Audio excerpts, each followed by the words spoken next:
Ok, petite voix off d'introduction. La vidéo qui va suivre n'a aucun sens. Donc la vidéo n'est pas destinée à être visionnée, enfin, même si je vais la publier quand même, mais c'est pas une explication complète, c'est vraiment juste moi qui discute et qui explique quelque chose. Donc cette introduction a encore moins de sens, mais vous ne regardez pas les vidéos. Voilà, c'est tout ce que j'ai à dire.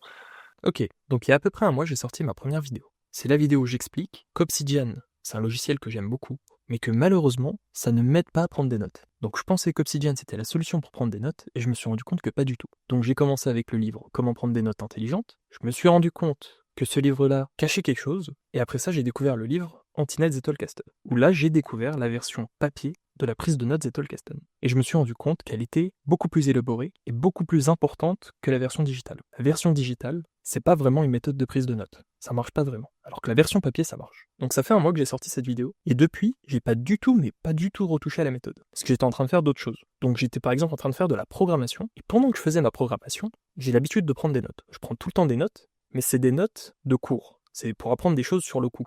C'est pas des notes qu'on va relire. C'est vraiment juste pour retenir quelques informations pendant 1 ou 2 jours, et après, une fois que c'est assimilé, je supprime la note. Sauf que dans la deuxième phase de mon apprentissage, je me suis rendu compte que j'avais besoin de faire des recherches. Donc de prendre certains programmes déjà existants, de décomposer le système et d'intégrer le système moi-même. Donc à ce moment-là, je me suis rendu compte que je devais prendre des vraies notes. J'ai donné une seconde chance à Obsidian, enfin une troisième ou une quatrième chance même, et vu que j'aime bien faire de la dactylographie, donc écrire avec le clavier, j'étais plutôt à l'aise dans l'idée de me dire que j'allais continuer sur Obsidian. Sauf que là, ça fait quelques temps que j'essaye, et je n'y arrive mais pas du tout. Donc j'ai besoin de déconstruire des systèmes assez compliqués pour comprendre des choses assez complexes, et la version digitale ne marche mais pas du tout pour moi. Donc je me suis dit que j'allais revenir sur la version feuille. Sauf qu'en revenant sur la version feuille, je me suis rendu compte d'un autre problème. Des notes, pour le Zettelkasten, pour mon Zettelkasten, j'en ai déjà pris mais tellement. Je vais poser le téléphone, je vais essayer de vous montrer.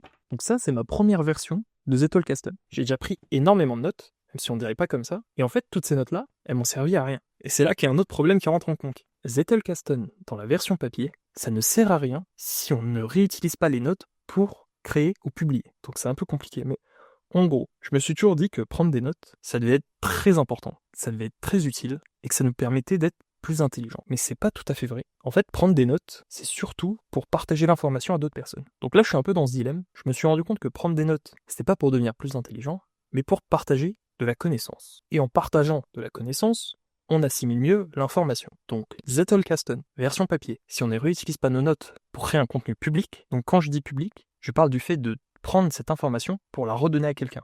Donc quand on fait ce processus-là, c'est beaucoup plus compliqué, parce qu'on doit bien choisir ce qu'on a à dire, on doit bien choisir l'ordre des idées, et ça nous permet de devenir plus intelligent. Et c'est là où je bug. C'est pour ça qu'il n'y a pas de vidéo depuis un mois, parce que j'avais pas envie de recommencer un Zettelkasten pour rien. J'avais du mal à comprendre ça. Donc en fait, Zettelkasten, c'est une méthode de prise de notes pour décomposer des systèmes, pour apprendre des systèmes de manière complète, apporter nos idées à ce système, et ensuite, une fois que c'est assimilé, on recrache les idées pour l'enseigner à d'autres personnes. Si on ne fait pas tout ce processus, toute la méthode ne sert à rien. Et ça finit avec des notes mortes.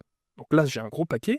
Par exemple, j'avais expliqué c'était quoi le Zettelkasten pour moi-même, mais ça sert à rien. En fait, tant que j'utilise pas ces notes-là pour l'expliquer à quelqu'un, je vais pas trouver les trous dans mon explication. Donc là, la première fois qu'on écrit et qu'on prend ces notes, on se dit c'est bon, j'ai compris. Alors que c'est pas vrai, car quand on essaie de l'expliquer à quelqu'un, on doit souvent changer l'ordre des idées. Et oui. Et donc j'ai voulu reprendre des notes là maintenant, sauf que prendre des notes, ça sert à rien si on n'essaye pas de les expliquer à quelqu'un. Donc c'est ma conclusion d'un mois, parce que je pensais avoir trouvé la solution à tous mes problèmes de prise de notes, mais j'avais oublié ce détail-là. Donc qu'est-ce que je vais faire à partir de maintenant?